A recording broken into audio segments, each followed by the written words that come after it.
Salam, selamat sore untuk kita semua. Perkenalkan, nama saya Denters Billy dengan NIM 17340-318, kelas B, reguler sore, jurusan sosiologi. Pada kesempatan ini, saya akan mengulas hasil buku review saya yang ke-14 untuk memenuhi mata kuliah kajian seminar masalah-masalah sosial. Baik, buku ini berjudul Pasca Kebenaran Limi Sintair. Pasca kebenaran, menciptakan istilah kebenaran didefinisikan sebagai diyakinkan oleh apakah sesuatu terasa benar, bahkan jika itu tidak selalu didukung oleh fakta. Dalam menanggapi pernyataan George W. Bush sukses dalam mengandalkan keberanian untuk keputusan besar, seperti pencalonan Harris Mears untuk Mahkamah Agung, atau pergi berperang di Irak tanpa bukti senjata yang memadai pemusnah massal. Ketika istilah itu diciptakan, kebenaran dianggap sebagai lelucon besar, tetapi orang tidak tertawa lagi. Dengan sebagian besar kampanye bebas fakta atas Brexit masuk Inggris Raya, tempat ratusan bus mengiklankan statistik palsu bahwa Inggris mengirimkan 350 juta euro seminggu ke Euro 7 dan meningkatnya penggunaan kampanye disinformasi oleh politisi terhadap rakyat mereka sendiri. Di Hongaria, Rusia, dan Turki banyak yang melihat post-truth sebagai bagian tentang tren internasional yang berkembang di masa beberapa orang merasa berani untuk mencoba membeloknya kenyataan agar sesuai dengan pendapat mereka, bukan sebaliknya.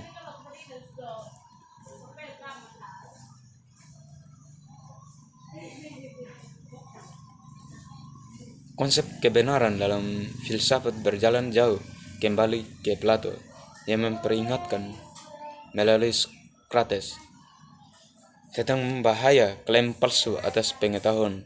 Ketidaktahuan Socrates merasa apa itu post-truth bisa diperbaiki jika seseorang cuek. Dia bisa diajar. Itu ancaman yang lebih besar datang dari mereka yang memiliki keangkuhan berpikir bahwa mereka sudah mengetahui kebenaran. Karena itu mungkin saja cukup terburu nafsu untuk bertindak atas kebohongan. Itu penting pada titik ini untuk memberikan setidaknya definisi minimal tentang kebenaran. Mungkin yang paling terkenal adalah Aristoteles yang berkata kepada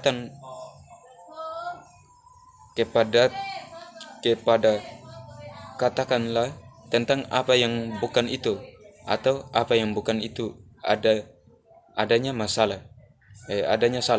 Sementara untuk mengatakan apa itu dan apa yang tidak bahwa itu tidak benar, secara alami filsuf telah berjuang selama berabad-abad. Apakah korespondensi semacam ini pandangan benar, di mana kita menilai kebenaran suatu pernyataan hanya dengan seberapa cocok itu dengan kenyataan? Konsepsi kebenaran menonjol lainnya, koherentis, pragmatis, semantik, mencerminkan keragaman pendapat di kalangan filsuf tentang tepat teori kebenaran. Meskipun sebagai nilai tampaknya sedikit membantah bahwa kebenaran itu penting untuk saat ini.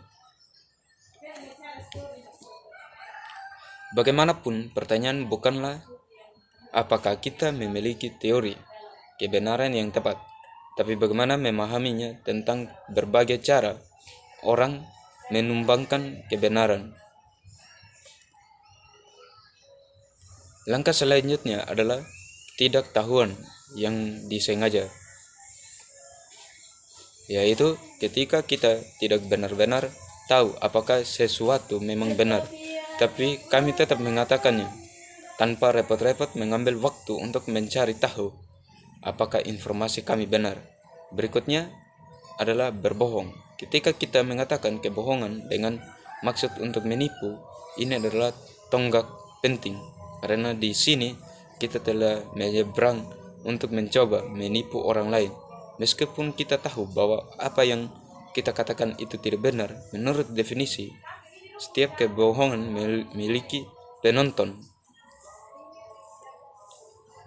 Kita mungkin tidak merasa bertanggung jawab untuk mengucapkan kebohongan jika tidak ada adalah mendengarkan, atau jika tidak yakin tidak ada yang akan mempercayainya.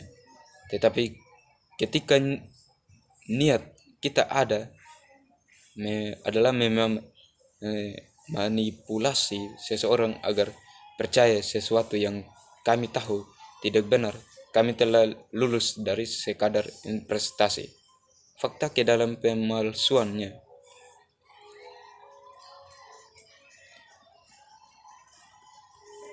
Ketika Gingrich mengklaim bagaimana caranya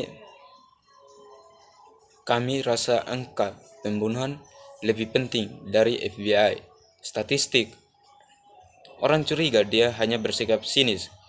Dia adalah sejenis dari enabler untuk post-truth, kepintaran politik yang berputar, kebenaran yang paling menguntungkan bagi mereka mengetahui sepenuhnya baik bersama dengan kebanyakan orang lain bahwa ini adalah apa yang mereka lakukan.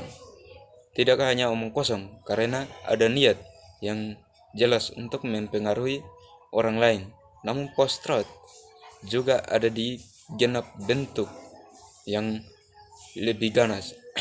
Ini adalah penipuan dari diri dan delusi terlibat, dan seorang benar-benar percaya ketidakbenaran bahwa hampir semua sumber yang dapat dipercaya akan membantah dalam bentuknya yang paling murni. Post-truth adalah ketika orang mengira itu adalah milik orang banyak. Reaksi sebenarnya mengubah fakta tentang kebohongan. Pakar mungkin memperdebatkan di mana Trump cocok dengan kisaran ini. Apakah dia adalah penipu, acuh tak acuh, sinis dan delusi. Namun semuanya tampaknya cukup memusuhi kebenaran untuk memenuhi syarat sebagai post-truth. Sebagai seorang filsuf, saya tidak menemukan semua ini bentuk post-truth tercela, meskipun tampaknya penting untuk menjelaskan perbedaan mereka dan memahami bahwa ada banyak cara yang dapat ditampung di bawahnya payung pasca kebenaran. Semuanya tidak boleh diterima mereka yang benar-benar peduli tentang gagasan kebenaran. Tapi bagian tersulitnya bukanlah menjelaskan ketidaktahuan, kebohongan, sinisme, ketidakpedulian, putaran politik, atau bahkan delusi.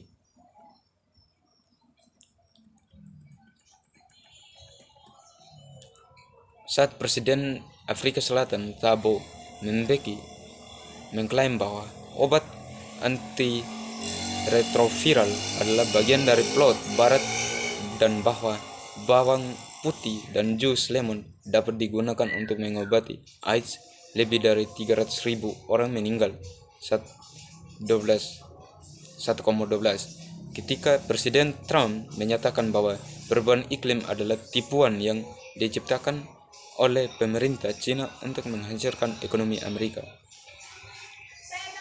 Konsekuensi jangka panjang mungkin sama menghancurkannya, jika tidak lebih. Namun masalahnya sebenarnya di sini, menurut saya, bukan hanya konten dari keyakinan tertentu, keterlaluan, tetapi gagasan menyeluruh itu tergantung pada apa yang diinginkan benar. Beberapa fakta lebih penting daripada yang lain. Mungkin itu saja yang bisa saya sampaikan dari hasil book review saya ini. Sekian dan terima kasih.